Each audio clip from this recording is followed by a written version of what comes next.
Eu vou abrir o slide da semana passada, porque a gente tinha começado a análise sintática, só para relembrar, para a gente dar continuidade nos termos essenciais de uma oração, que seria sujeito e predicado. O sujeito seria o quê? Os determinados, indeterminados e ocultos. Vou só lembrar rapidinho, sujeitos determinados e indeterminados, mediante a condição de poder ser ou não identificados. Ana acabou de chegar, se eu identifico quem praticou a ação, quem sofreu a ação, é um sujeito determinado. Quem eu não identifico, quem praticou a ação ou sofreu uma ação, é o sujeito indeterminado. Ou o sujeito, não, desculpa, quem eu identifico, quem praticou a ação, mas eu não tenho um nome, é o sujeito indeterminado. Quem eu não identifico, quem praticou a ação ou sofreu a ação, é o sujeito oculto. Seria os sujeitos. Mas é isso aqui que eu vou voltar, que eu estava dando predicado verbal e o predicado nominal. O predicado verbal é tudo que vem depois do sujeito. Eu só voltei ao predicado porque isso vai fazer parte da aula de hoje, tá? Aí tem aqui, é a informação que dá sobre o sujeito. Tudo que vem depois do sujeito é predicado, e ele se classifica em predicado verbal e predicado nominal. No predicado verbal, ele tem que ser ligado a um verbo transitivo direto e transitivo indireto. E no predicado nominal, que é o que a gente não vai estudar, que não vai servir para hoje, ele vai ser ligado ao verbo de ligação, que são os verbos que indicam um estado, um modo, um sentimento e apontam para uma caracterização. Eu botei aqui um exemplo para vocês lembrarem do que é um verbo de ligação, café para dois. O que seria café para dois? São os verbos principais de ligação: continuar, andar, fazer, ser, estar, permanecer e parecer. Mas o que eu quero de hoje é isso aqui, ó. O verbo no transitivo direto, que é o predicado verbal. O que seria o verbo no transitivo direto? É o verbo que o objeto direto ele vem sem preposição. Ou seja, não vem juntando. Então, tem assim, o aluno comprou os livros que haviam solicitado. Não existe preposição. Se é uma oração direta, então o objeto é direto. No objeto indireto, vai precisar de uma preposição, que são justamente as conjunções que ligam as orações. De é uma preposição. Então, quando de Camila gosta de praia, esse de está ligando o objeto ao predicado. Se existe uma preposição, vai ser um objeto indireto. Tem dizendo aqui, transitivo indireto, esse vem acompanhado de um objeto com preposição obrigatória. Os filhos devem obedecer aos pais. Se há preposição, é um objeto indireto. Se não há preposição, é um objeto direto. Aí eu vou voltar aqui, deixa eu ver, para a aula de hoje.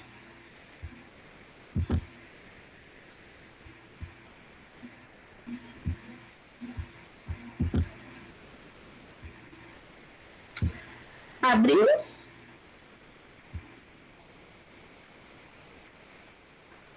O slide abriu, gente? Sim. Eu nem me apresentei para quem chegou agora.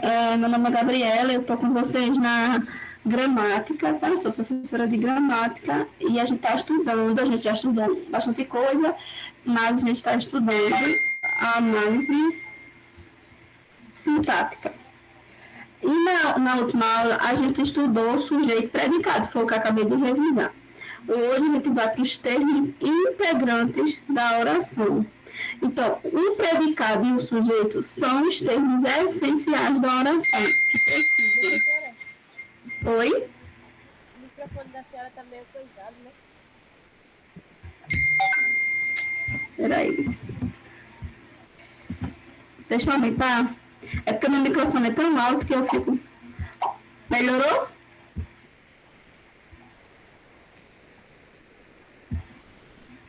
Sim, senhora. É porque meu computador é muito alto, aí eu abaixo porque eu fico com medo, tá muito alto, sabe? Tá com esse chiado, daí tá bem ruim de escutar. Melhorou?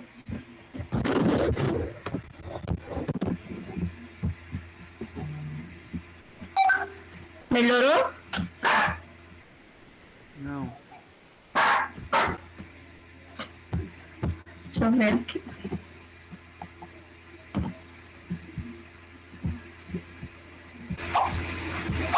Melhorou, gente?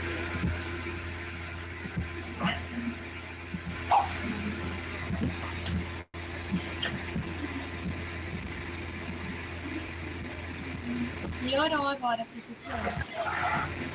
É porque fica meio alto. Ai, deixa eu voltar aqui.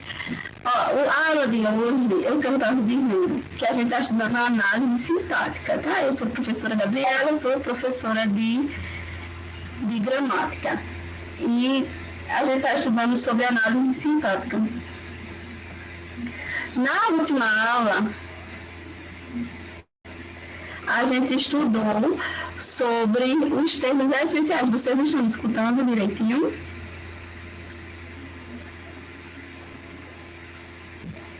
Dá para entender, professor. A gente estudou sobre os termos essenciais de uma oração, que seria os termos essenciais da oração, seria o sujeito e o predicado. O predicado, ele se divide em predicado verbal e o predicado nominal. Hoje, nós vamos dar sequência à análise sintática, que seria agora os termos integrantes da oração. E o que seriam os termos integrantes? Lembrando que os termos essenciais são sujeito e predicado. E os termos integrantes a gente vai dar continuidade agora.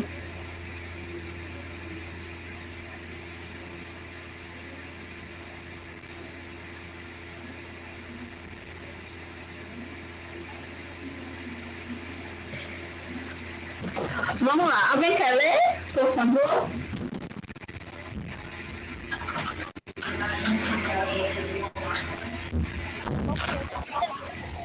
Leia, Nando. Os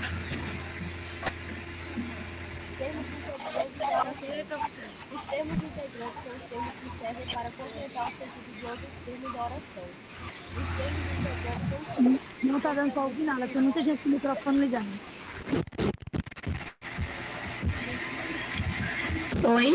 Tá dando para escutar não, professor. Tá Tem muito muita gente com o telefone ligado, eu acho. Acho que não.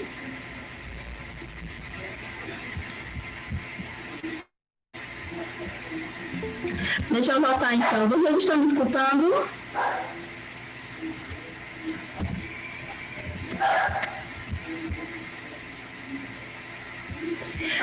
Então, por isso que eu tinha deixado baixo, porque o meu microfone é muito alto, mas vocês sabem que não estavam escutando, aí eu aumentei bem muito. Aí, eu não sei, aí duas vezes, né? Professora, a gente faz tá um chiado muito grande que impede da gente me escutar com clareza a senhora falando.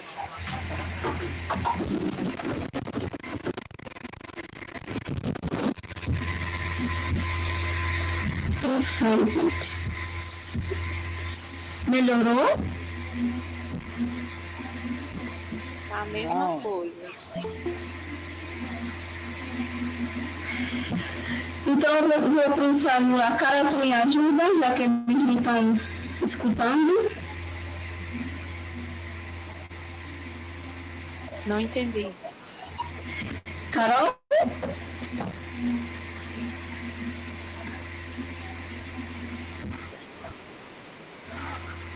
Oi, eu vou sair do computador e vou pro celular. E tu abre o slide para mim, porque eles não estão escutando meu áudio.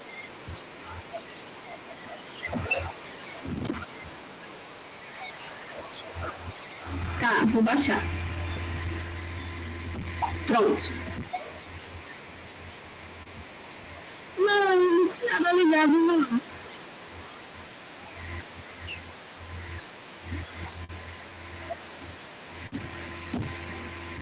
Não, não tem nada ligado não.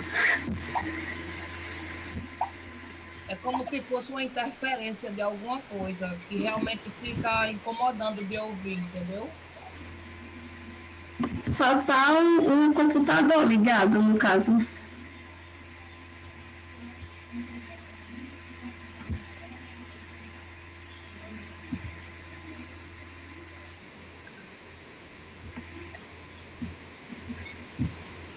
Pronto, porque acho que vai ser melhor de ouvir.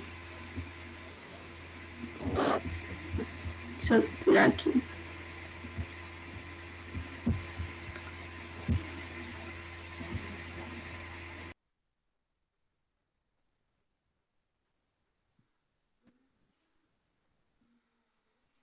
Pode passar o slide.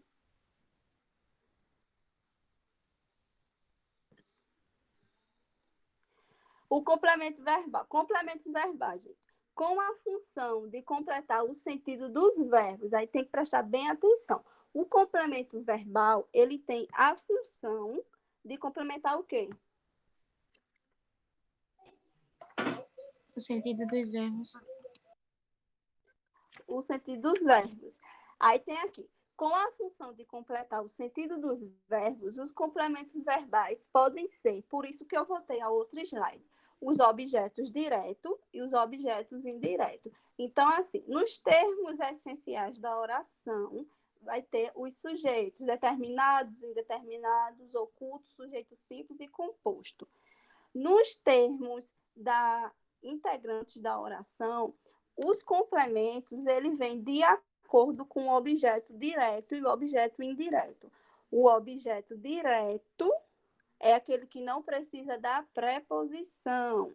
E o objeto indireto, ele precisa da preposição, ok? Aí tem aqui. Os complementos verbais podem ser objeto direto, quando o complemento não é ligado ao verbo através da preposição. O poeta recitou poemas. Predicado verbal, recitou poemas.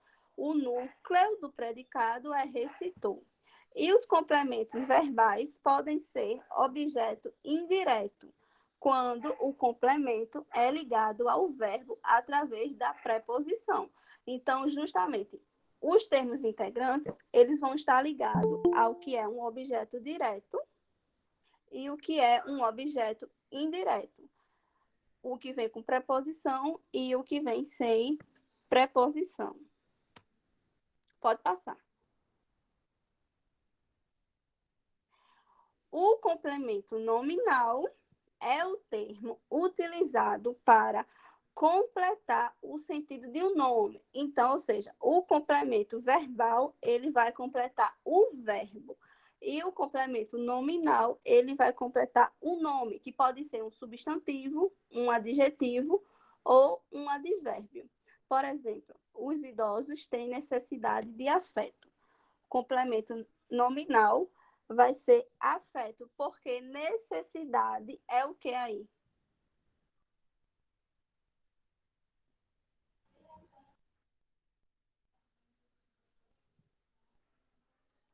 A necessidade, ela tem que valor aí, nessa oração? Substantivo.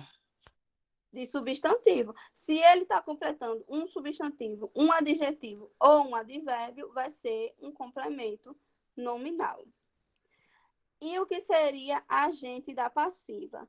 O agente da passiva é o termo que indica quem executa a ação na voz passiva, ou seja, a pessoa, o sujeito, está sofrendo a ação e não praticando. Então, é fácil identificar o sujeito, o agente da passiva, quando o sujeito na oração, os termos não estão praticando a ação, estão sofrendo a ação. Por exemplo, o bolo foi feito por mim. Eu posso muito bem dizer, eu fiz o bolo. Aí, quando eu digo eu fiz o bolo, eu estou praticando a ação. Mas quando eu digo o bolo foi feito por mim, o bolo está praticando a minha ação. O bolo foi feito por mim. A ação vem do bolo sendo praticada por mim, mas de uma forma passiva e não ativa. Então, agente da passiva seria o termo que indica a ação, mas que vem sendo praticada. E não que eu pratico, certo?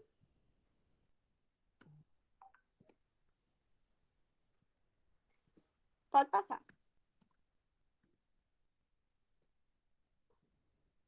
Aí a gente dá passiva. A gente dá passiva diz assim: é o termo que indica quem executa a ação na voz passiva e vem sempre seguido de preposição. Por exemplo, o bolo foi feito por mim. Então, a agente da passiva é por mim, porque quem sofreu a ação na frase foi por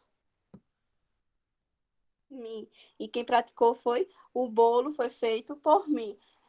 A pessoa não pratica a ação, a pessoa sofre a ação. Então, isso se chama agente da passiva. Pode passar.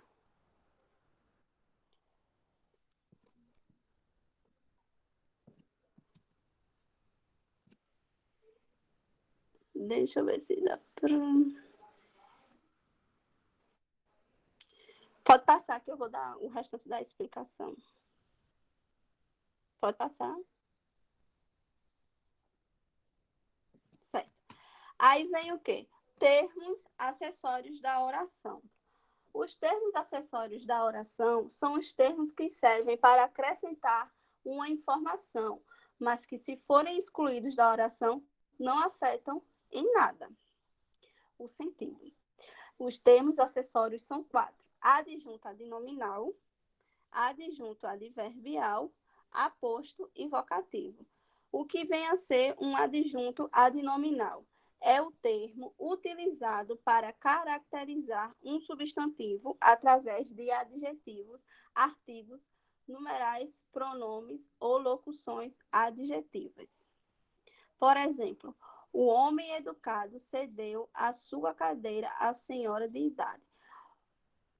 Os adjuntos adnominais serão o educado, a sua e de idade.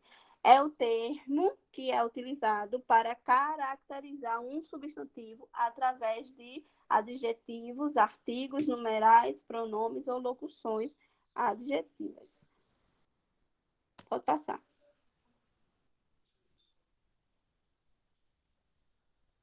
Passou? Tá. O adjunto adverbial é o termo que é utilizado para modificar um verbo ou intensificar o sentido de um verbo. Tudo que termina em mente é um adjunto adverbial.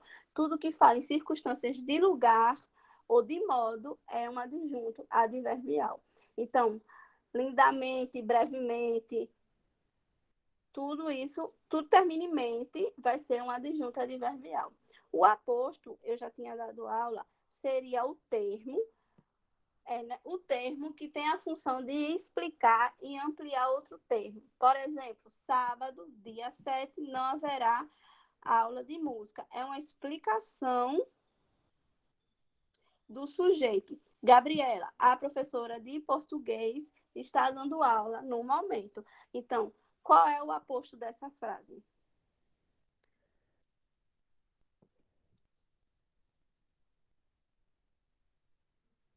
Gabriela, a professora de português, neste momento, está dando aula. Qual seria o aposto aí?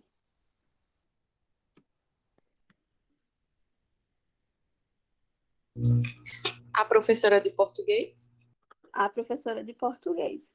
E o vocativo é o termo utilizado para atrair a atenção do interlocutor, mas a gente chama de chamamento. Então, tudo que chama é um vocativo. Senhora, não esqueça o seu saquinho. Vocativo, senhora. Se eu estou chamando na oração o termo, ele vai se chamar vocativo. Vocativo, chamamento. Chamamento. Aposto, explicação do sujeito.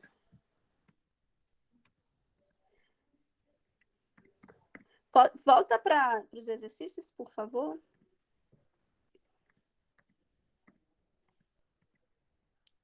Acho que é isso, né? Tá. Professora, Aí vamos qual lá. a última?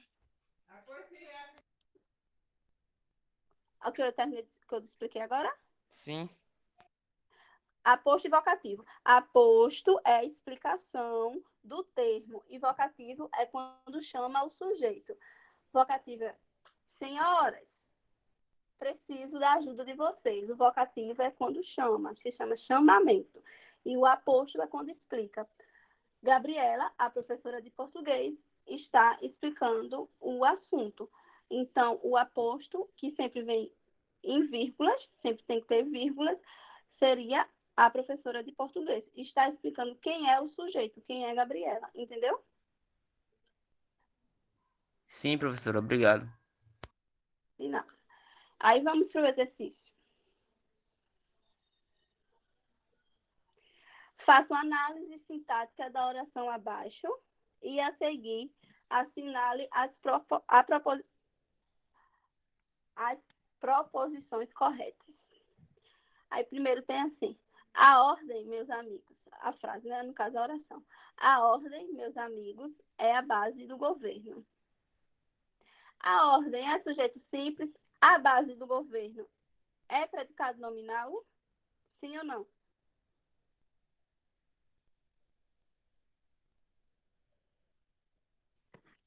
O que é que vocês acham? Sim? Eu acho que sim. Sim, porque a gente, quando quer descobrir o sujeito de uma frase, a gente pergunta o que ou quem. Então, a ordem, meus amigos, é a base do governo. O que é a base do governo? A ordem. Se eu tenho só um núcleo, é um sujeito simples.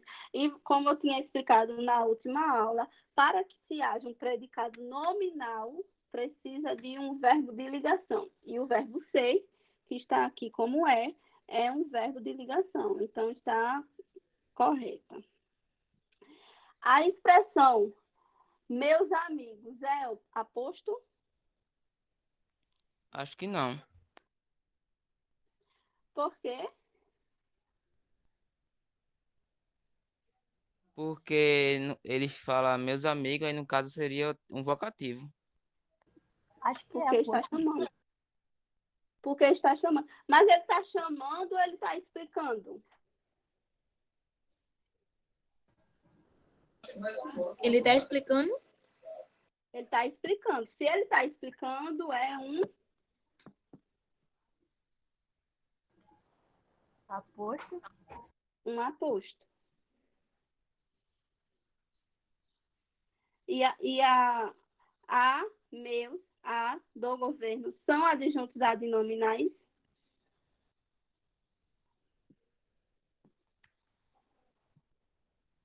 São sim. São sim, porque Porque artigo, advérbio de lugar. certo. E essa aqui, a base do governo é um predicativo do objeto. Quando a gente fala em predicativo, a gente fala um termo que refere ao sujeito ou ao objeto. Então, a base do governo está se referindo ao objeto ou está se referindo ao sujeito? Ao sujeito. Ao sujeito. Então, a base do governo é um predicativo do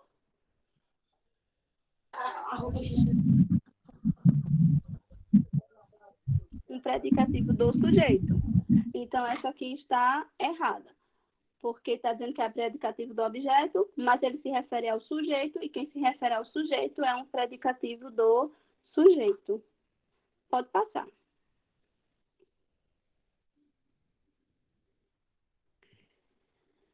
Aí tem aqui, não se fazem motocicletas como antigamente. O termo destacado funciona como objeto indireto, direto, adjunta adnominal, vocativo ou sujeito. Objeto direto?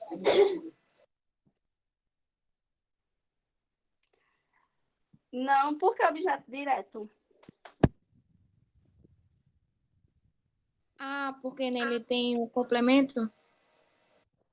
Mas a gente tem A gente tem que entender que a oração, ela Eu tá acho que é ao sujeito, não? contrário. Então, a gente tem que perguntar a oração.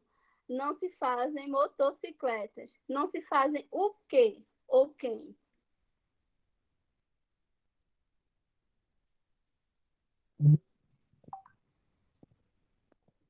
Não se fazem o quê ou quem? Motocicletas. Bicicletas. Quando eu faço a pergunta e obtenho a resposta, logo vai ser o que? A resposta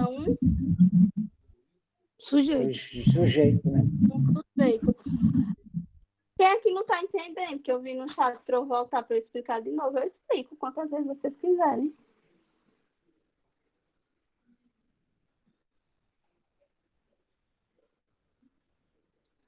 Alguém?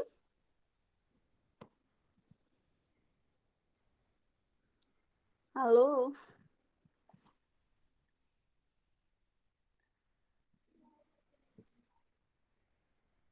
Foi o quê? Fala que eu não consegui ler, não. Porque eu tô no celular. Você tá falando muito rápido. Oi? Tá falando muito rápido. Ah, desculpa. Então tá, deixa eu voltar aqui. Ó, presta atenção. Você não entendeu o quê? Quer que eu volte?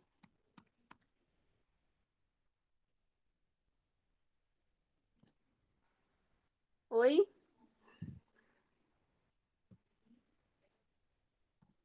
Tá, deixa eu começar de novo. Ó, o que seria análise sintática? A análise sintática são a análise dos termos. A gente tem a análise morfológica, que é as 10 classes gramaticais que eu já tinha dado aqui, que seria substantivo, que seria numeral, que seria adjetivo, que seria conjunções. Essas são as classes gramaticais. Nessas classes gramaticais, a gente tem a morfologia. O que a gente está estudando é o que essas classes gramaticais viram na análise sintática. O que seria análise? O que seria a análise?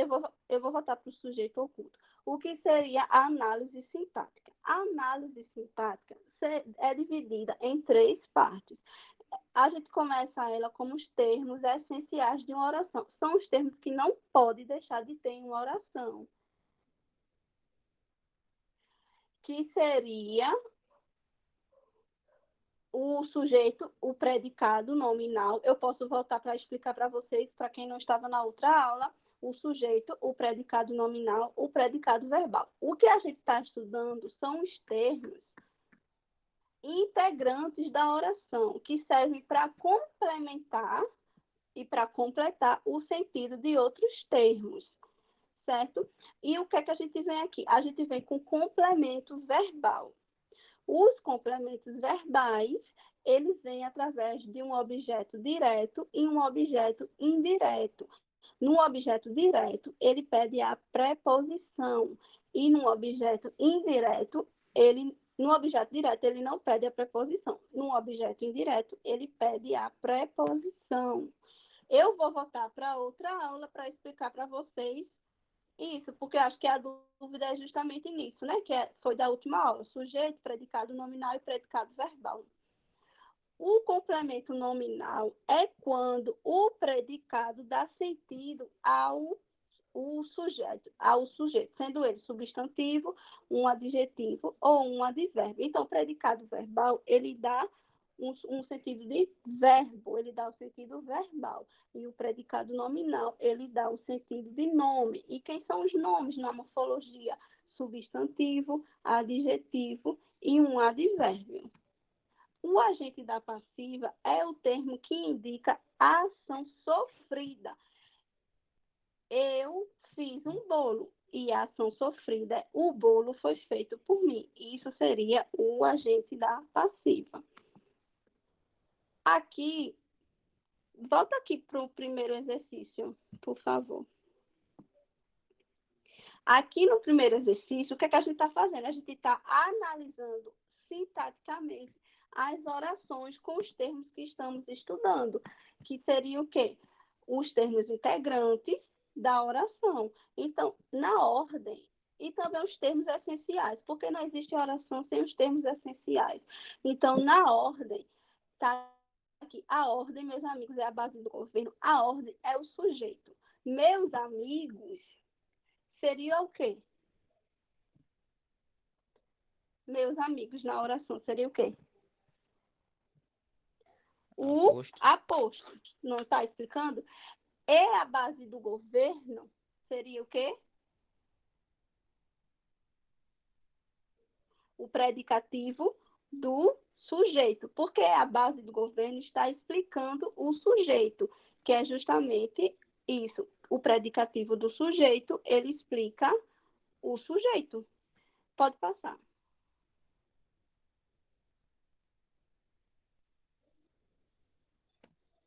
Aí aqui, ó, não se fazem motocicletas.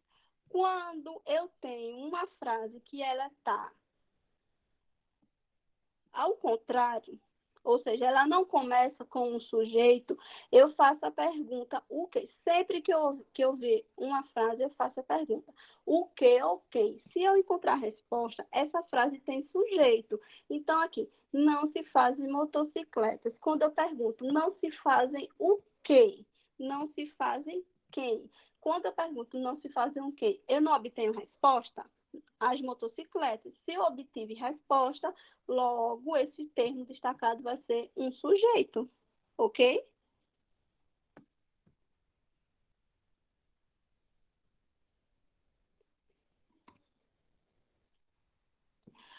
Aí vem os termos acessórios. São termos que servem só para acrescentar uma informação.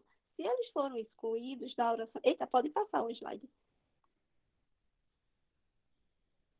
Se eles forem excluídos da oração, não vai afetar o sentido. E o que seria o adjunto adnominal? É tudo que vem na oração, que é adjetivo, artigo, numeral, pronome ou locuções adjetivas. Pode passar. E o adjunto adverbial, a primeira regra é tudo que termina em mente. Então, lindamente, brevemente, eu terminei em mente. Na análise sintática, vai ser um adjunto adverbial. Aposto, eu explico o termo, e vocativo, eu chamo. Se diz como chamamento. Então, esses termos são a base para se fazer a análise sintática. Aí ele pode passar. Aí ele pede aqui. Tinha grande humor a humanidade. As ruas foram lavadas pela chuva. Ele é rico em virtudes. As palavras em destaque são, respectivamente, o quê? Então, vamos analisar essa primeira frase. Tem destacado o termo aí, a humanidade. A humanidade se refere a que termo?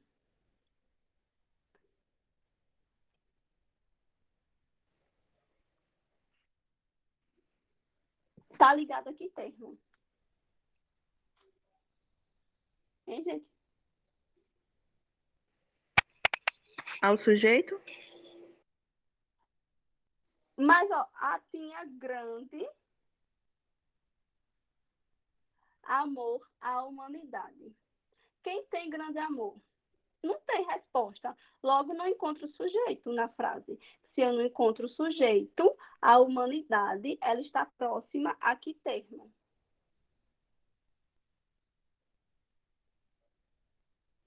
É um objeto indireto? Mas diga, a humanidade está próxima a que termo aí? No caso, o sujeito oculta ele. Agente da passiva. Não, escute. Mas a humanidade está ligada a que termo aí? Está junto a que termo? Aposto. Ah, qual é a palavra que está ligada?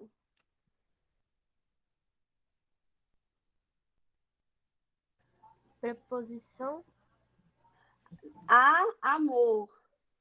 Tinha grande amor à humanidade. Quem tinha grande amor? Ele. Aí você está dizendo que o sujeito é o quê? É oculto.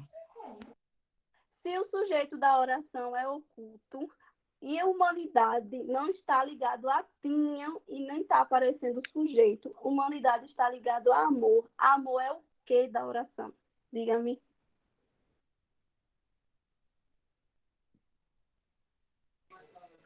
Seria o verbo, professora?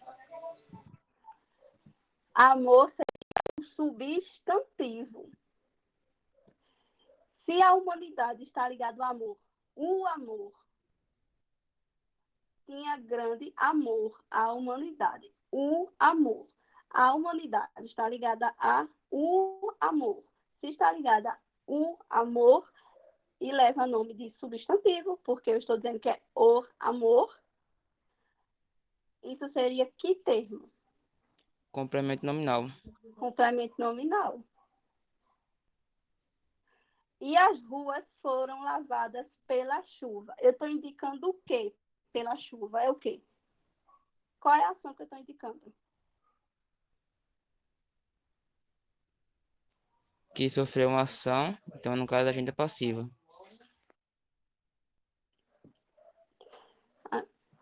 A gente dá passiva.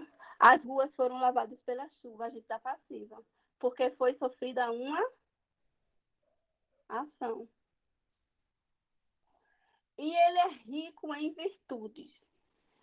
Esse termo está ligado a quem?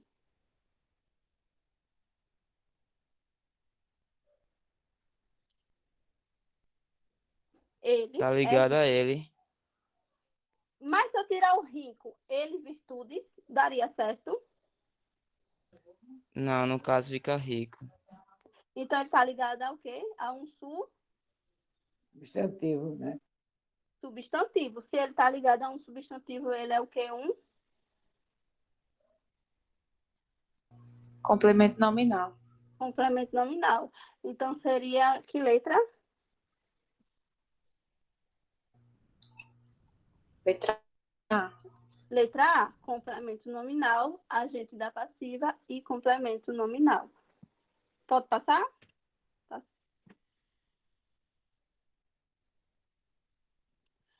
D, a função sintática do termo destacado em votaremos pela via Anhanguera. Deixa eu dizer a vocês. Votaremos por onde? Pela via Anhanguera. Aí vocês poderiam dizer, mas professora, não poderia ser sujeito? Mas o sujeito, quando eu digo o termo via Anhanguera, ela está indicando o quê? O modo que eles vão votar. É adjunto. Se ela está indicando um modo, tudo que indica modo é o quê?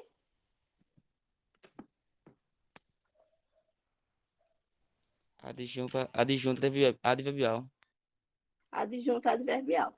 Se eu estou indicando o modo que está acontecendo, isso vai virar um adjunto adverbial, porque ele está voltando pela via Anhanguera. Geralmente, quando o adjunto adverbial não vem com mente no final, ele vem com as duas palavrinhas indicando o modo. Então, aqui tem via Anhanguera. É o modo em que ele volta, é um adjunto adverbial. Pode passar.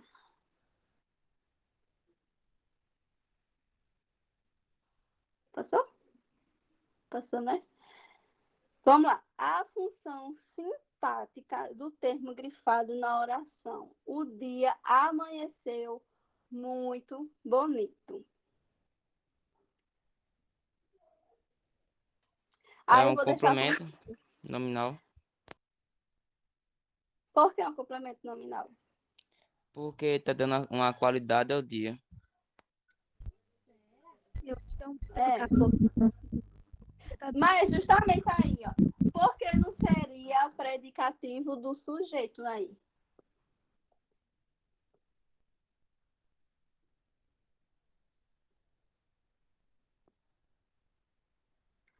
Porque o predicativo Pode falar.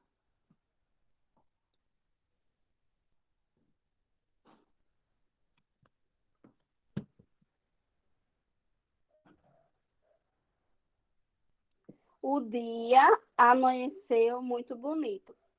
O sujeito é o dia e muito bonito é um quê? Um predicado. Um complemento. Um complemento do sujeito. Se é um complemento do sujeito todo, porque é o dia que é o sujeito, é o complemento nominal.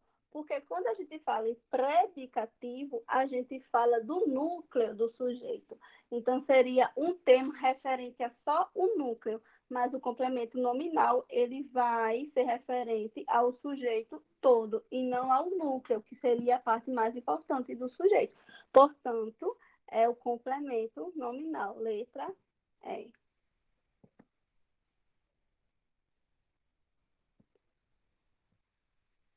Pode passar. Passou? Então, aí tá, surgiram. Aí ele pede o quê? As duas análises, a morfológica e a análise sintática. A morfológica é os termos, vamos dizer assim, os termos raiz. Seria substantivo, numeral, advérbio. E a análise sintática, eu vou dizer que é a análise Nutella, né? Que é raiz e Nutella. Seria o que esses termos, eles mudam o nome na análise sintática. Como é que eles vão se chamar? Então, tem dizendo assim, surgiram fotógrafos e repórteres. Aí está pedindo o quê? Uma análise sintática e uma análise morfológica. Os fotógrafos seriam o quê? Na análise sintática.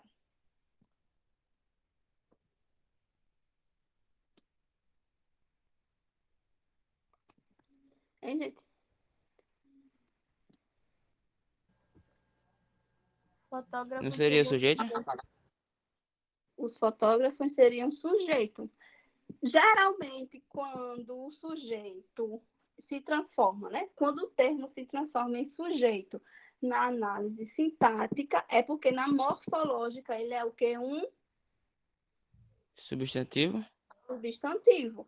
Então, a letra correta seria análise sintática, um sujeito, e a morfológica,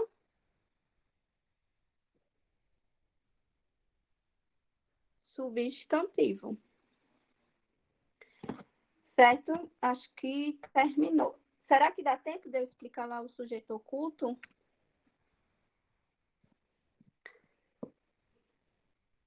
Tem 5 minutinhos só, né? Eu acho que dá, professor. Tu abre lá, é o último slide. Tá, não tá em pasta, não. Tá assim, logo quando tu entra na pasta, aí tá a análise sintática.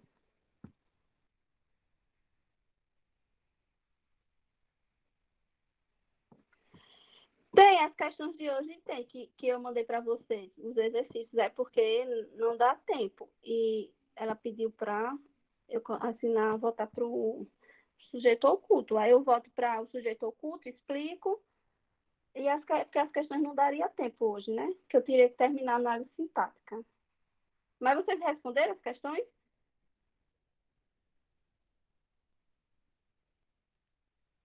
Então, na próxima aula, a gente já começa com as questões, né? Para responder certinho. Porque aquelas questões foi do Enem agora, o último. Eita, não é esse não, é sujeito e predicado. Vê se tu acha. Tá logo no. Não tá em pasta, não.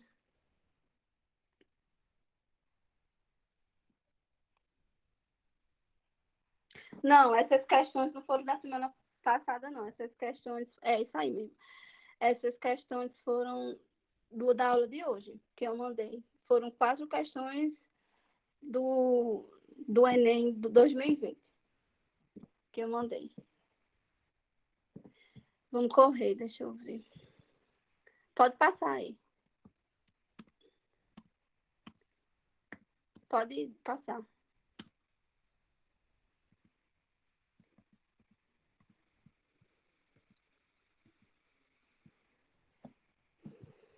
Volta um pouquinho, falta só uma.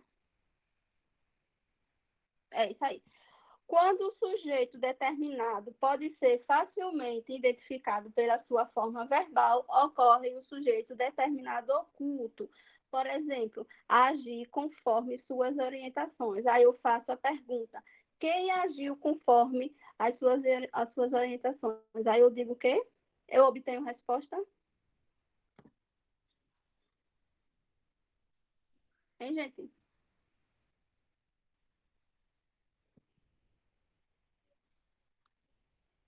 Tem como repetir, professora? O sujeito determinado que pode ser identificado se chama sujeito oculto. Quando eu digo assim, agir conforme suas orientações, eu faço a pergunta ao verbo: quem agiu conforme suas orientações? Eu obtenho resposta? Eu agi. Eu. Se obtenho resposta, esse sujeito vai ser um sujeito determinado ou Oculto. oculto. Entendeu?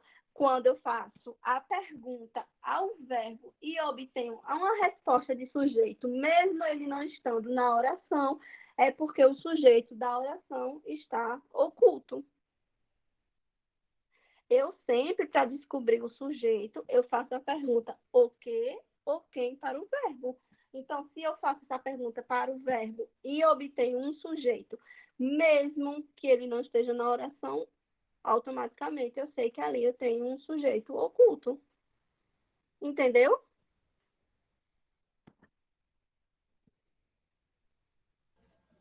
Sim. Então, é tipo, quando se faz uma pergunta, não, tipo, como tá o exemplo, agir conforme suas orientações, é quando a pessoa já sabe quem é o sujeito, né? Aí ela pergunta ao verbo: agir conforme suas orientações. Quem agiu conforme? Eu agi conforme. Saíram para pescar no lago. Quem saiu? Eles saíram para pescar. Se eu obtenho um sujeito na oração, se eu encaixo o sujeito na oração, eu posso dizer que é um sujeito oculto.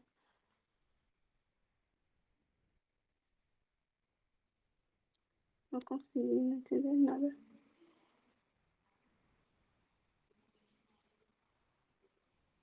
Oi, vocês estão ouvindo direito? É porque a chamada está caindo, eu acho. Tô sim, professora. Estamos sim.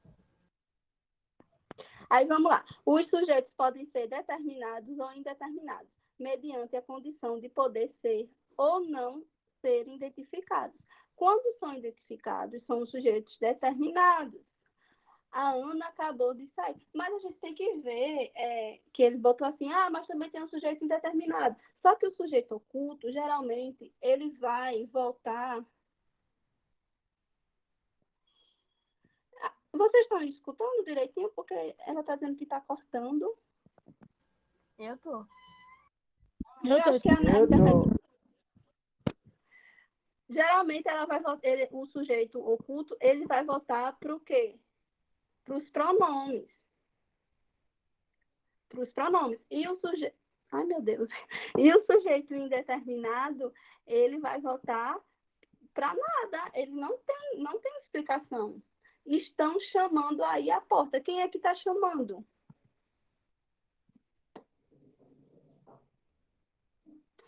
Ai, acabou.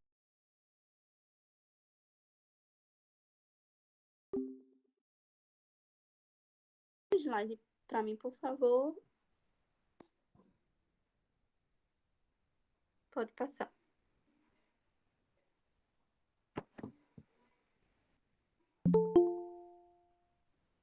Pode passar.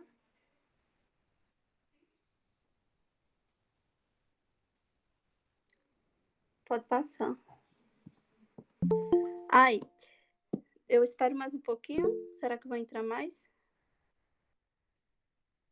Vou repetir.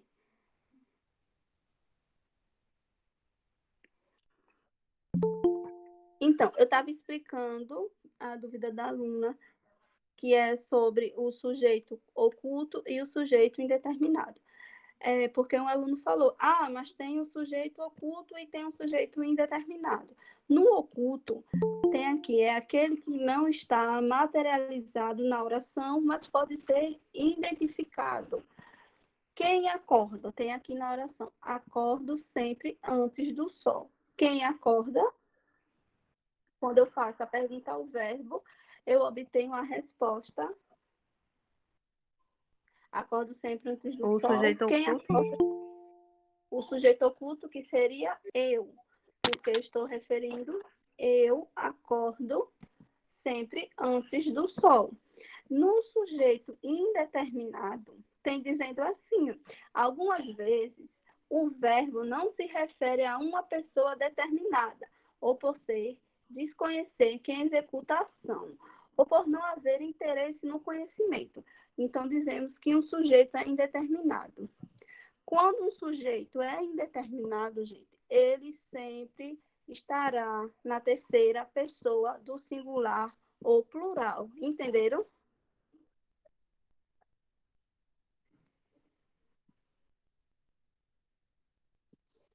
Então, eu digo assim, nunca lhe deram nada. O sujeito sempre vai estar na terceira pessoa do singular ou do plural. Mandaram chamar Isabela.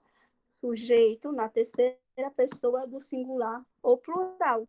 Então, o sujeito indeterminado, ele vai sempre estar na terceira pessoa do plural. E o sujeito oculto é quando eu pergunto e obtenho o sujeito, mesmo ele não estando na ação. E acordo sempre antes do sol. Quem acorda? Eu.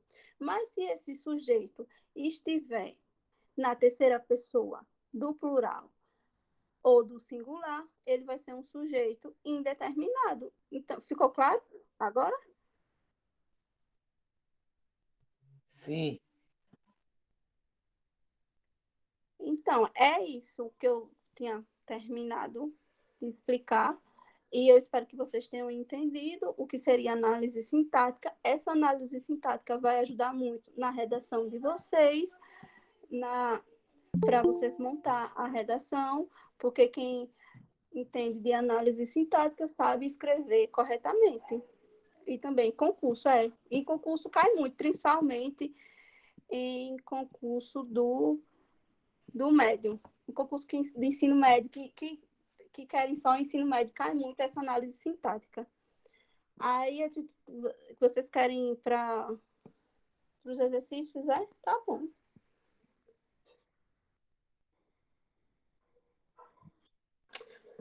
Tu abre o slide dos exercícios, por favor. Tá na pasta 26 do 7, exercício.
Conseguiu? Não apareceu ainda, não. Pra mim tá aparecendo, é essa aí, pelo que eu tinha aberto antes. Tá aparecendo, professora. Oxe, agora que apareceu. Aí tem assim, questão 12 do Enem. Tem como dar uma aumentadinha? Que assim, os míopes sofrem.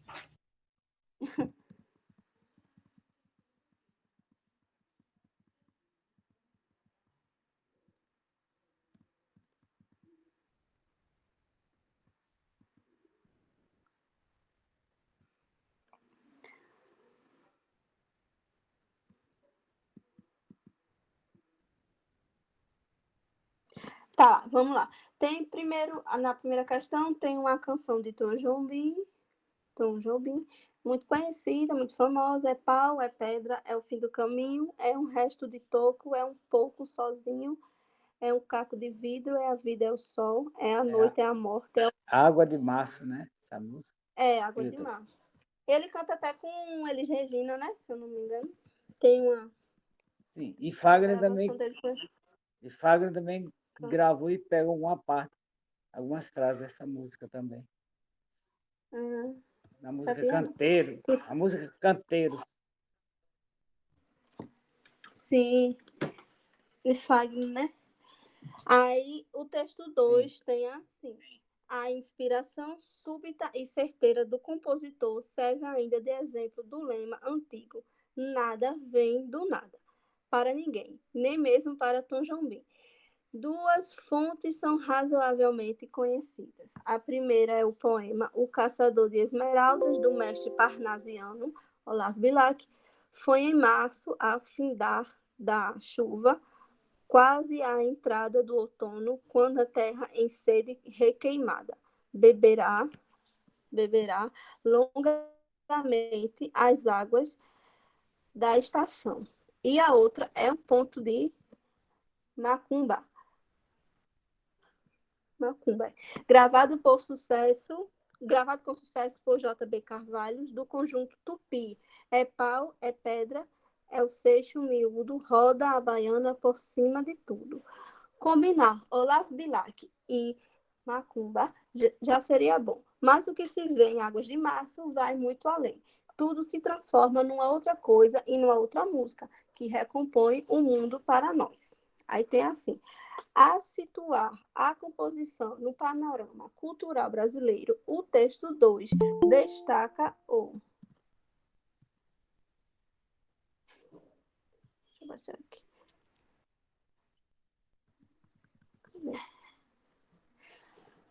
Diálogo que a letra da canção estabelece com diferentes tradições na cultura nacional, singularidade com que o compositor converte referências eruditas e populares, caráter inovador com que o compositor concebe o processo de criação artística, relativização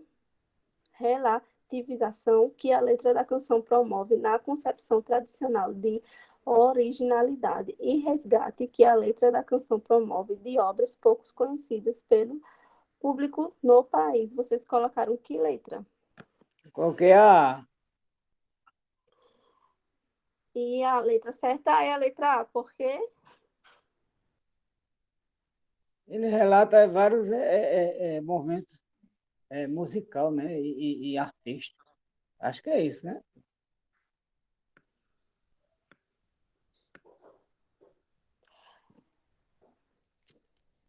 e várias tradições, né? Porque ele pega duas tradições e coloca em uma música só. Não há singularidade, porque para ser uma singularidade tem que ser uma coisa singular, né? E a música não é. Eu nem sabia também que essa música tipo, era a junção de poemas. Pensei que tinha saído da cabeça de Tom Jobim mesmo.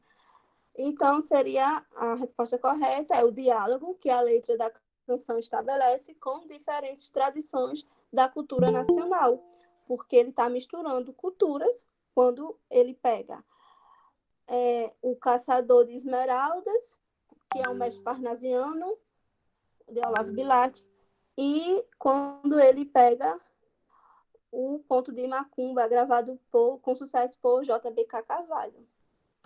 Letra A.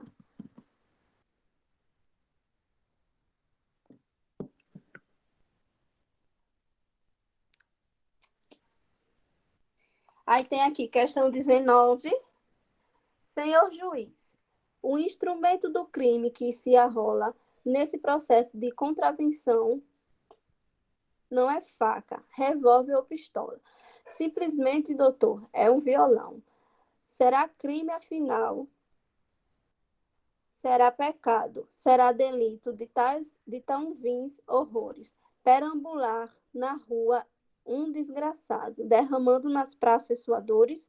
Mande, pois, libertá-lo da agonia. E a consciência assim nos insinua. Não sufoque o cantar.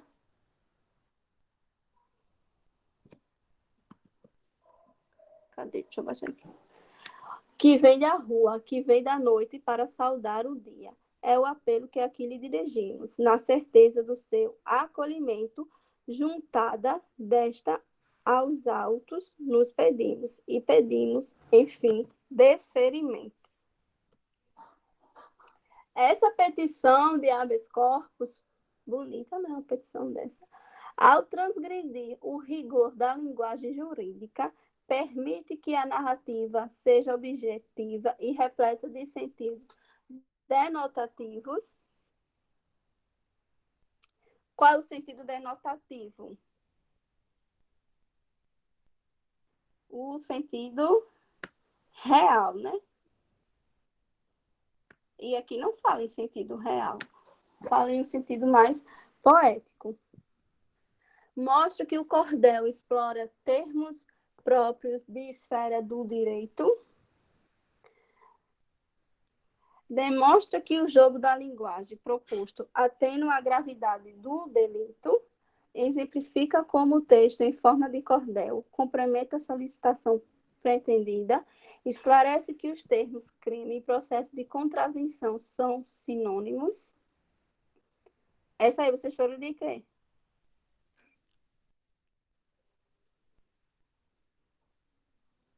Letra C. Porque demonstra que o jogo de linguagem proposto atenua a gravidade do delito. Ele está tentando, de algum jeito aqui, suavizar o delito, não é isso? Usando de uma linguagem mais poética. Letra C. Gabarito, letra C. Posso prosseguir?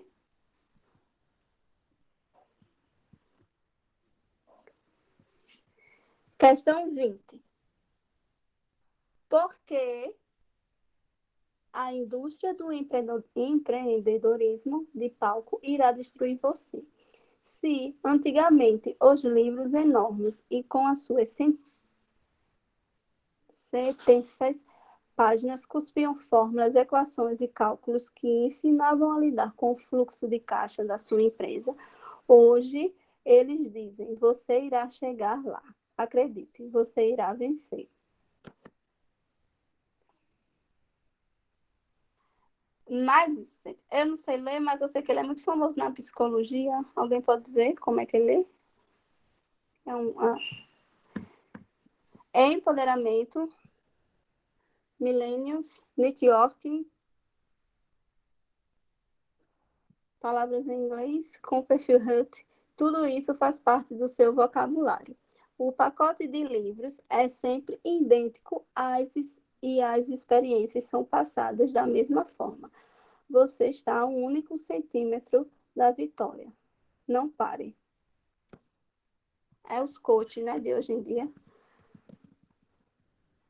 Se desistir agora, será para sempre. Tome, leia a estratégia do Oceano Azul. Faça mais uma mentoria.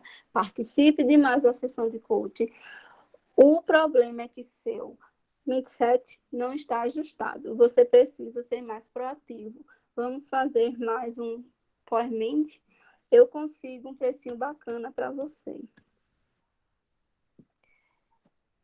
De acordo com o texto, é possível identificar o empreendedor de palco por os livros que eles estão indicando, suas habilidades em língua inglesa, experiências por eles compartilhadas, padrões de linguagem por ele utilizados ou preços acessíveis de seus treinamentos. Se ele está tentando convencer o leitor a comprar a sua ideia, o que é o que o coach faz, ele está fazendo o quê? Expondo e compartilhando. Quando eu tento convencer alguém a uma ideia, eu compartilho de quê? De minhas experiências e de meus padrões, de que essa experiência vai dar certo. Então, qual seria a letra? Ele está tentando. A letra D, por quê? Ele está tentando de quê? De alguma maneira, convencer o leitor, é um coach, né? Então, de acordo com o texto, é possível identificar um empreendedor de palco por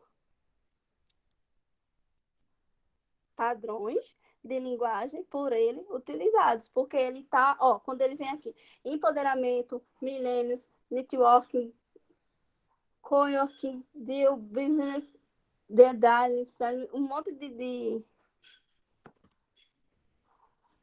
palavras em inglês, ele está tentando convencer, usando de padrões de linguagem para utilizar destas palavras para convencer o leitor a ser o quê?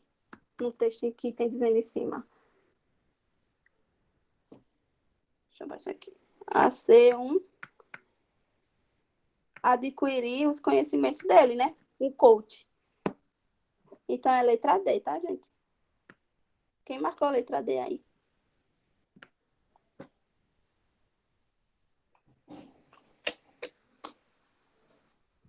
Certo, letra D. E vamos lá para a questão 24, né? Tem aqui, decreto número 28.314, de 28 de setembro de 2007. Demite o gerúndio do Distrito Federal e das outras providências. O governador do Distrito Federal, no uso das atribuições que lhe confere o artigo 100, incisos 7, 10, 20, 26 da Lei Orgânica do Distrito Federal, decreta, artigo 1, fica demitido o gerúndio de todos os órgãos do governo do Distrito Federal. Artigo 2, fica proibido a partir desta data o uso do gerúndio para desculpa de ineficiência. Decreto 3, esse decreto entra em vigor na data de sua publicação. Decreto 4, artigo 4, revogam-se as disposições em contrário. Brasília, 28 de setembro de 2007, 119 da República e 48º de Brasília. Esse decreto pauta-se na ideia que o uso do gerúndio como desculpa de ineficiência indica conclusão de uma ação, realização de um evento, repetição de uma prática, continuidade de um processo, transferência de responsabilidade.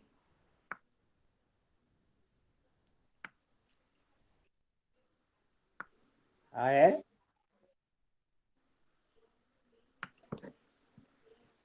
Por que a letra E?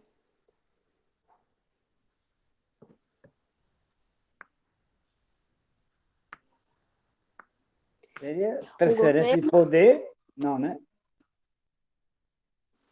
Transferência de poder. Continuidade de um processo.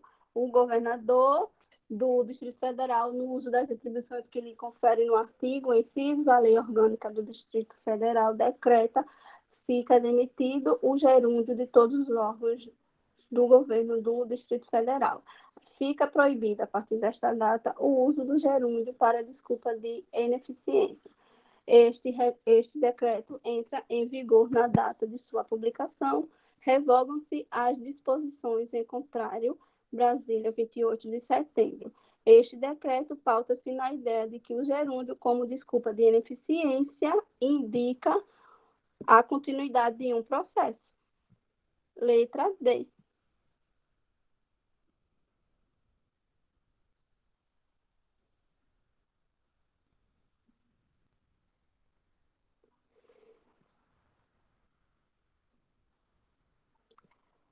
Por quê? Letra D. Porque quando ele diz aqui artigo 1, artigo 2, artigo 3 e artigo 4, ele está dando a continuidade do processo sem nos incisos. Na Lei Orgânica do Distrito Federal, decreta. Então, não é uma conclusão de uma ação, não é uma realização de um evento e não está repetindo uma prática. Nem está transferindo a responsabilidade, ele está continuando um processo. Então, a questão é letra D. Essa questão é difícil, né, gente? O que é que vocês acharam dessa questão?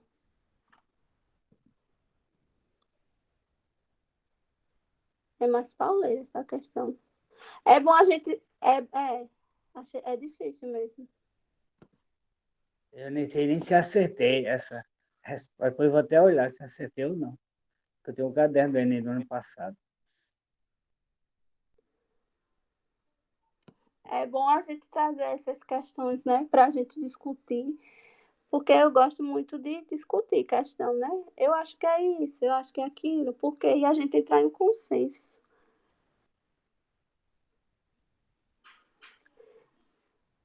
Quem aí acertou, essa daqui realmente está mais difícil, mas assim, as outras três deram para interpretar direitinho, vocês sozinhos, em casa? Eu só acertei a primeira. Então, é bom a gente trabalhar, começar a aula com as questões para interpretação e dar continuidade ao assunto, né? Depois da interpretação. Porque o que mais cai no Enem é as interpretações, né? Como eu estou dando gramática... Verdade, é o que mais cai na parte de linguagem. Na parte de linguagem. Na parte de linguagem, não. Na parte toda do Enem. Toda, verdade. É verdade. Matemática. Tudo é interpretação textual. Justamente, interpretar é tudo no Enem. Como eu estou com gramática, eu tenho que dar, né, a vocês o conteúdo de gramática, porque gramática é isso. Mas a questão da interpretação é pautada no Enem todo. Só uma dúvida, professora. Diga. No caso do Enem, que diz que a gente não pode usar a primeira pessoa, no Enem a gente pode ocultar um verbo numa frase e não ser punido? No caso da redação? Porque não pode usar a primeira pessoa, nem do singular nem do plural, só a terceira pessoa. Se eu ocultar um sujeito usando a primeira pessoa do singular, a primeira pessoa, eu posso ser punido na frase? Não é bom, não. Pois é. Bom você... Não é bom, não. Porque eles pedem que você use a terceira pessoa, né? É bom você sempre usar a terceira pessoa, você sempre usar o sujeito indeterminado. Então, para via de dúvidas, assim, não é bom, não, você usar sujeito oculto, não. Obrigado, professora. Obrigado pela explicação. Obrigado mesmo. Vocês não gostam de nada. Você não gosta de linguagem, não, gente. Vocês não gostam de português, não. Eu acho complicado, tem muita regra. Tipo assim, é muito difícil. Meu Deus. Mas você não entendeu, não? Não, eu até entendi, professora, mas é aquela questão, né? Na prática, é outra coisa. Parece que caiu uma sessão tipo essa última aí, e aí eu me embalando toda, daí eu erro tudo. Essa última a gente tem que treinar. Essa última, no caso, a gente tem que treinar muito interpretação textual. E sair eliminando, né? Vocês fazem a prova por eliminação? E em linguagem, desculpa, professora, em linguagem eu só tirei 435 pontos o ano passado. Por conta da interpretação. Então, vamos meter o pau em interpretação, né? Estudar muito interpretação, porque, afinal de contas, o Enem é tudo interpretação, principalmente linguagem.